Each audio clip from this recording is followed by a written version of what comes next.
America loves to call itself the land of opportunity, a place where dreams come true if you just work hard enough. But behind glass doors and polished offices, there's a different story. A story that never makes it to the headlines, but lives quietly in the corners of workplaces every single day. This is the shocking truth about workplace racism. And this is Marcus's story. A tall corporate building. People in suits rush inside. Marcus, mid-20s, African-American, adjusting his tie in the reflection of the glass door. Narrator: Marcus had fought hard to be here. First in his family to graduate college. First to land a corporate job. His mother's words echoed in his head that morning. Son, you'll have to work twice as hard to get half the credit. But you belong in every room you walk into. And he believed her, until the very moment he stepped inside. Marcus enters the lobby.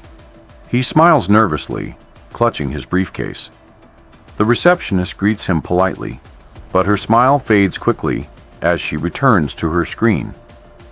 Marcus, walking into the open office floor. Conversations pause. People glance, smile politely, then look away. A few whisper. Co-worker, whispering, guess HR wanted some diversity points. Marcus hears it. His smile falters. He swallows hard, keeps walking. Narrator: he didn't know it yet, but this was just the beginning. A sleek conference room. Marcus sits at the far end of the table, nervous, notebook open. The manager leads the discussion. Marcus raises his hand, slowly, voice steady but hopeful.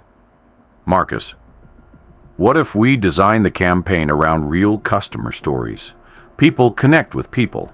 It would make the brand more human. The room falls silent.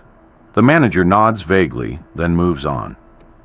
10 minutes later, a white colleague repeats the same idea.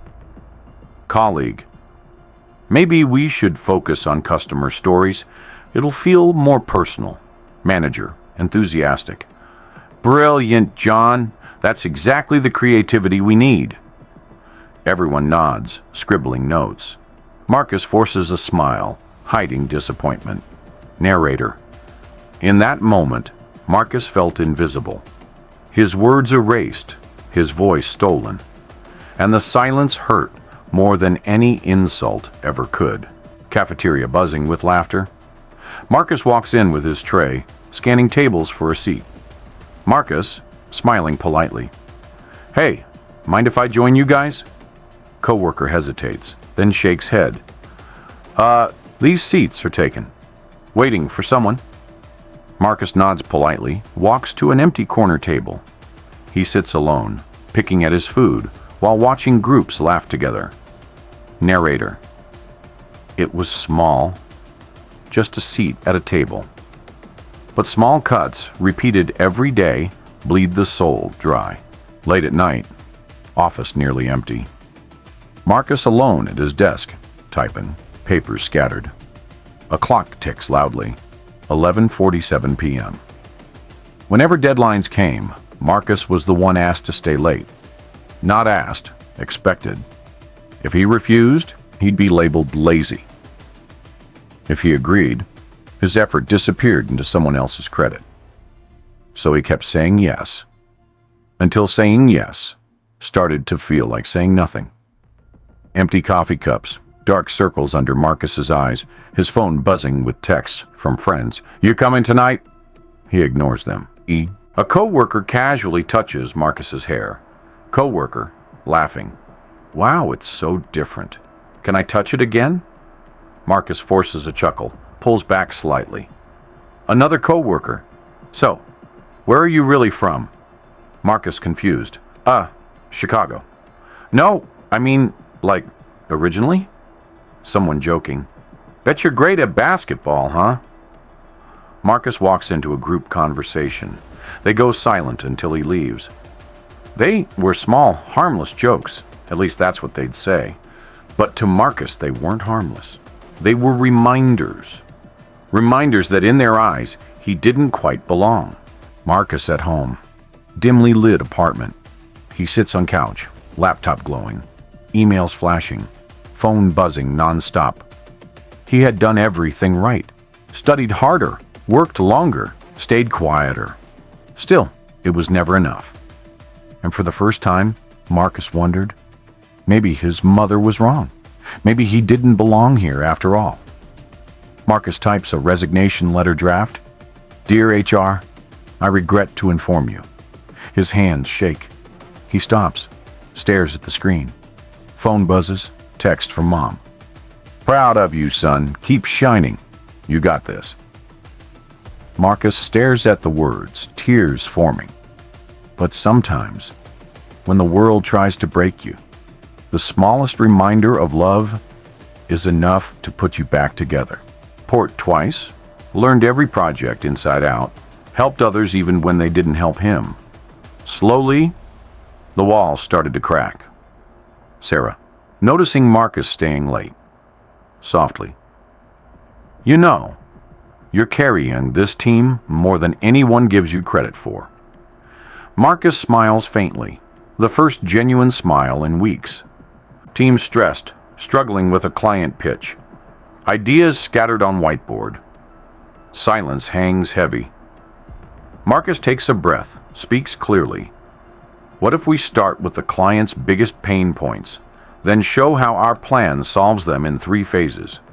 Launch, engagement, retention, clean, simple, powerful. Room goes quiet. Manager stares, surprised, then nods slowly. That's actually really good. For the first time, people scribble notes as Marcus speaks. Sarah shoots him a proud smile. It wasn't just an idea, it was a spark. And Marcus wasn't invisible anymore. Client meeting, tension high. Marcus wasn't supposed to present, but when his slides appear, Sarah leans in. Marcus, you should take this one. Marcus hesitates. The room waits. Then he steps up, hands steady, voice calm but passionate. Our goal isn't to sell a product. It's to tell a story your customers can feel part of. Because people don't buy brands, they buy trust. Client nods, impressed. Smiles spread across the room. The energy shifts. And in that moment, Marcus proved what his mother always knew. He belonged. Weeks later, manager's office. Promotion discussion. Manager, hesitant. Marcus, you've done well, but we just feel you're not quite ready for a leadership role. Maybe in the future. Marcus clenches fists under the table. Flashbacks of late nights, stolen ideas, lonely lunches. His jaw tightens. Sometimes, no matter how bright you shine, people will still try to dim your light. But Marcus was done shrinking. Marcus takes a breath, sits tall, voice firm but respectful. With all due respect, I've led projects, earned client trust, and delivered results beyond expectations. If that's not leadership, then tell me, what is? Room silent. Manager uncomfortable, shifting papers. But Marcus doesn't back down. For the first time, Marcus didn't swallow the pain. He spoke it. And when truth is spoken, it cannot be ignored. Weeks later, announcement in office, manager addressing team. We're pleased to announce Marcus has been promoted to senior project lead.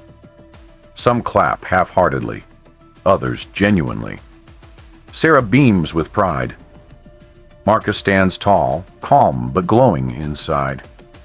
It wasn't charity, it wasn't a favor, it was earned. Every late night, every stolen idea, every silent battle. Marcus turned them all into fuel. And finally, his name was where it belonged. Marcus giving a small speech to his team after promotion. I've learned something important here. You can try to silence a voice, but you can't kill determination. You can try to ignore talent, but real talent rises. So my message is simple. Never let anyone tell you where you don't belong. Because if you're in the room, you already earned your place. Marcus looks directly into the camera. His words now for the audience, not just his colleagues. Marcus walking out of the office at night, city lights glowing, head held high. Marcus's story isn't just his own. It belongs to countless men and women who fight silent battles in workplaces every day. The shocking truth about racism is that it still hides in plain sight. But the inspiring truth: every time someone like Marcus stands tall, another wall begins to fall. And maybe one day there won't be any walls left at all.